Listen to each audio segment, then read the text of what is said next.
So in today's video, we're going to be talking about masculine and feminine energies, because I think for the most part, most people aren't familiar with what masculine and feminine energy actually is and how it works to create that ultimate intimate relationship that we're all striving to create. So firstly, since the human race first began, we've all possessed masculine and feminine energy.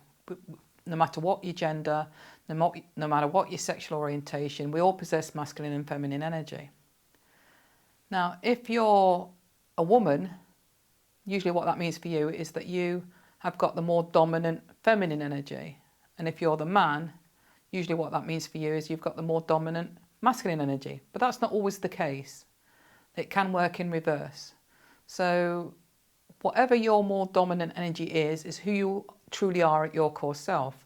So for me, I'm a feminine energy woman. So I'm looking for a masculine energy man because I'm a heterosexual woman. And what's the reason for that? The reason is that you want to create the polarization of energies in a relationship. It's the polarization, in other words, the differences between the two sexes that's creating the attraction, that's creating the intimacy, that's creating the passion, that's creating all the connection you could stand. We want to have the feminine energy as far away from the masculine energy as possible on the scale, because if we're too alike in our relationships, and what you've got at best is either a great friendship type relationship that it feels like, okay, it could be happy-ish, but you're just settling and plodding along, or there might be that conflict going on, and that might be happening because what's happening in the relationship is you've got the male who's the masculine energy, sometimes having to confront, I suppose, or sense that there's another masculine energy in the room because the female is also stepping into her masculine energy, and that's what causes conflicts in relationships. And a lot of people don't know that this is actually going on and why that is actually happening.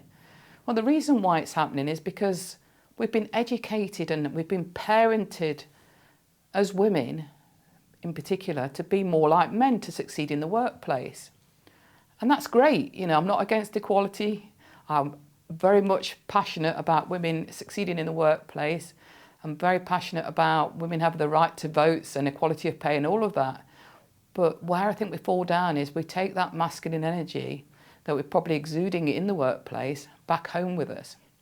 And behind closed doors, if you really want passion, if you really want fulfillment, if you really want great intimacy and connection with your man, then you're not going to get it if you're still in your masculine energy. All that's going to create is either a man who's going to step more into his feminine to offset that, in which case you're not going to be so attracted to him and you're just going to have that friendship type relationship, or you're going to have the man who's probably more comfortable in his masculine energy, wondering, who's this man in the room?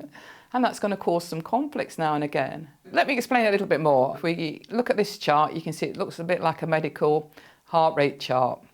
And it's just purely to demonstrate that you've got masculine energy at the top, feminine energy at the bottom, and that could be reversed. It's just to show that you need that polarization to have a vibrant, alive relationship. And it's just for me that I prefer the man on top. So that's just a personal preference. You can see on the left-hand side that the energy is very vibrant, you know, there's big spikes going on, and that's because there's masses of polarization between the energy levels there. In the middle, you can see it's not so hot and vibrant, and that's the okay relationship. You know, it's where you're just plodding along and you're settling and you're probably feeling a bit unfulfilled, but you're happy-ish, so you're just thinking, I've made my bed, I'm going to lie in it, I don't think there's going to be anything any better than this, because the mindset for most people, I think, is that, you know, once the honeymoon period is over, that's it. You're never going to recreate that, but you can recreate that, and you can have that actually for your whole of your lifetime. It's just learning how to create that polarization of the masculine and feminine energy. And you can see at the end of the chart there that if those energies are very similar, then it might as well be dead. It's flatlining. So here's another chart that just explains the hierarchy of energies. You can see at the bottom here, it's got position 4 where you've got the very negative masculine and feminine energies.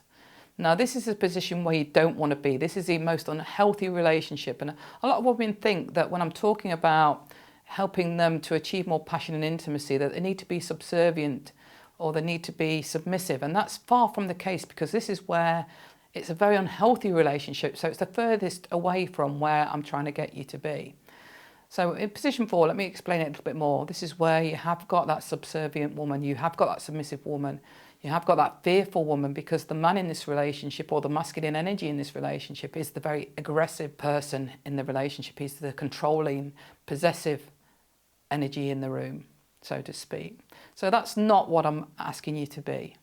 This is an unhealthy relationship. It's dysfunctional, it's toxic, you know, there's abuse going on in this relationship. So my advice to anybody who's currently in that relationship would be to get the help they need to get out of it, because it's not healthy. It's very codependent.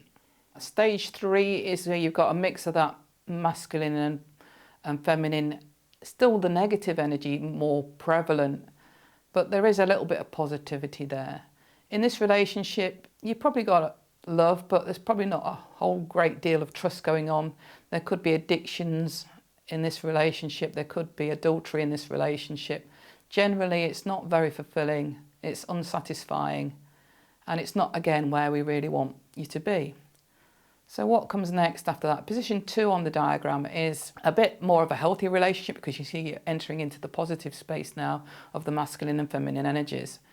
And this is where you are happy, but you might just be settling.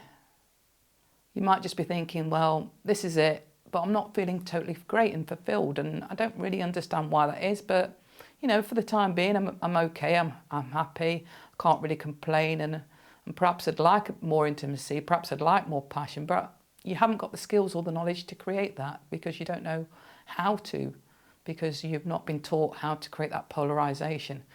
So let's move on to the highest. This is a position where you really want to get to. Position 1, where you've got the maximum polarization between the feminine and the masculine. This is where he's your hero.